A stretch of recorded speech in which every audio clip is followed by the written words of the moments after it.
பாட்டி ம். பாட்டி ம். பாட்டி பாட்டி பாட்டி கூப்பிட்டா காது கேக்குது. அட நாசமா போனவனே, என்னடா காது வந்து கத்திட்டே இருக்க சும்மா நோய் நோயின்னு. உனக்கு என்னடா வேணும் சொல்றேன். ஒரு முக்கியமான விஷயம் சொல்லலான்னு வந்தேன். போ கிளவி. நம்ம தாத்தா ஏஐல வந்தார் கிளவி. அது சொல்லலான்னு பார்த்தா கேட்கவே மாட்டேங்கிறேன். ஏய், அந்த ஆள் பத்தி நீ ஏதாவது பேசுற? அந்த ஆளுக்கு எழுத படிக்கவே தெரியாது, அது எப்படி வந்தாரு? அந்த ஆளு ஒரு முட்டா பையன். அந்த ஆளுக்கு எழுத படிக்கவே தெரியாது, அவன் எப்படி கம்ப்யூட்டர் வந்தாரு? 2 3 இடத்துல 6 7ன்னு சொல்ற ஆளு அவன். அவன் எப்படி வந்தாரு? என்ன ஏமாத்த பாக்குறியா? ஏஐங்கிறது ஒரு கம்ப்யூட்டர் உலகம், சரியா? அதுல வந்தாரு நம்ம தாத்தா. அம்மா கேள்வி நம்மளெல்லாம் பாரு, அங்க இது ஒரு சிஸ்டம்ல பாரு. ஆமா, ஐயோ, அந்த ஆள் எப்படி வந்தாரு? ஏதோ சொத்து பத்தி இது கேட்டாரா? நல்லா அதான் கேட்கலான்னு தான். சொத்து பத்தி தான். அதுக்குள்ள எங்க மொபைல்ல டேட்டா காலி ஆயிடுச்சு, அதனால கேட்க முடியல. இதே டேட்டா இருந்திருந்தா எல்லாமே கேட்டிருப்பேன் தெரியுமா? காசு மட்டும் இல்லை பாட்டி. காசு இருந்தா நெட்டு கார்டு போட்டு தாத்தா கிட்ட பயங்கரமா பேசுவான் தெரியுமா?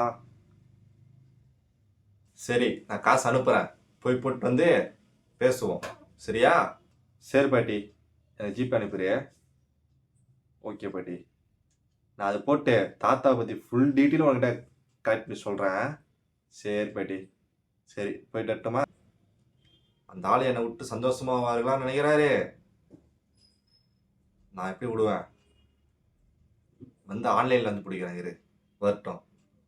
என்னம்மா சோகமாக உட்காந்துருவீங்க? அப்பா கூட நீங்கள் சண்டை போடலையா நீங்கள்?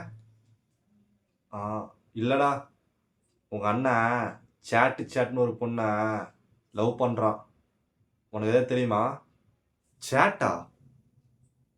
ஓ, சேட்டா, எனக்கு தெரியுமே. அம்மா, எனக்கு நல்லாவே தெரியுமா.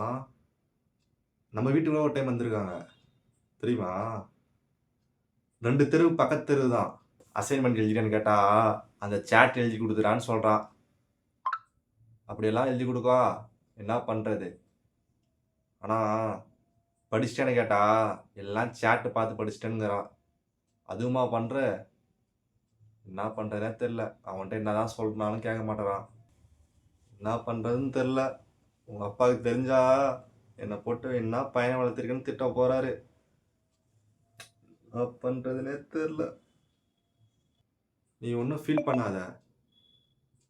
நான் வந்து கால் பண்ணி அவனை பிடிச்சி நல்லா திட்டுறேன். நான் உன் சின்ன பையன் நான் பார்த்துக்கிறேன், சரியா? இதை என்ன பண்ணுறது? என் ஃபோனு தான் ரீசார்ஜ் இல்லை. என்ன யாரும் மதிக்கிறாங்க? மடித்து ரீசார்ஜாக பண்ணுறாங்க. ரீசார்ஜ் பண்ணி தான் நான் நேரத்துக்கு கால் பண்ணி பிடிச்சி திட்டுவேன் அவனை. நான் அவனுக்கு ரீசார்ஜ் பண்ணி விட்றேன், சரியா? சரி, நீ கவலைப்படாதம்மா, நான் பார்த்துக்கிறேன். இந்த பிரச்சனை எப்படி தீர்க்கிற மட்டும் பாரு, சரியா? அடே, தாத்தா வந்தாராடா? பாட்டி வந்தா நானே சொல்கிறேன், சரியா? இந்த அப்பா வேற எப்போ பார்த்தாலும் இந்த ஃபேனே வச்சு விட்டுக்காரு. இந்த ஃபேனை அம்மா 2 ஃபேன் மாற்றிட்டாங்க. சரி, இந்த அப்பாவுக்கு நம்ம திறமையை காமிப்போம். நம்ம ரெடி பண்ணி இந்த ஃபேன் ஓடுறத வச்சு காமிப்போம். நமக்கு தான் சார்ஜ் இப்படி இருக்கு, அப்புறம் என்ன? இந்த ஃபேன்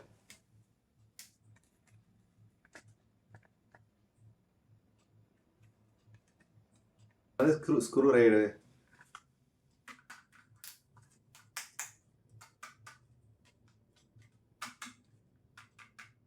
அவ்வளோதான், இருந்துச்சு. உங்கள் அம்மா மார்க்கெட் போயிட்டு இருந்தேடா. வண்டி துறைக்கு சொன்ன துறைச்சேடா நீங்கள்? போய்த்தா, இந்த வேலையை பண்ணாமல் வந்துட்டேன். டேய், தாத்தா வந்துட்டாராடா? சிஸ்டம் ஹீட் ஆயிடுச்சு. ஒரு 50 ரூபா தான் காசு கொடு, நான் கூல் பண்ணிட்டு காமிக்கிறேன். மட்டும் வாங்குறேன், ஆனால் தாத்தா மட்டும் காமிக்க மாட்டேற. நீ ஏமாத்திட்டு இருக்கிறல்ல, போடா. காசும் கிடையாது, ஒன்றும் கிடையாது. உங்கள் பையன் சரியாக படிக்கிறதே இல்லை. எந்த ஒர்க் கொடுத்தாலுமே சார்ஜ் இப்படி பார்த்து எழுதிட்டு வந்துடுறான், சரியா? உங்கள் பையன் சரியாக ஆரம்பிச்சிட்டா? நீ அந்த பொண்ணு கூட சேர்ந்து கெட்டு போயிட்டல, அவங்க உங்கள் அண்ணா கூட சேர்ந்து. டேய் இருடா, மேம் அவங்களுக்கு கால் பண்ணுங்க, அவங்க அம்மாவுக்கு. நான் பேசியே ஆகணும். என்ன பொண்ணை வளர்த்துச்சிருக்காங்க இப்படி? என் பையனை இப்படி? மேடம், சார்ஜ் இப்படி பேசவே முடியாது. ChatGPTங்கிறது ஒரு ஆப்பு. அது நீங்க என்ன கேட்டாலுமே குடுக்கும். சரியா? அத பார்த்து பார்த்து எழுதிட்டு வந்துடுறான் அதுல. அப்படியா? டேய் ஏன்டா ChatGPT பார்த்து பார்த்து எழுதுற? பார்க்காம எழுத மாட்ட? வாடா போலாம்.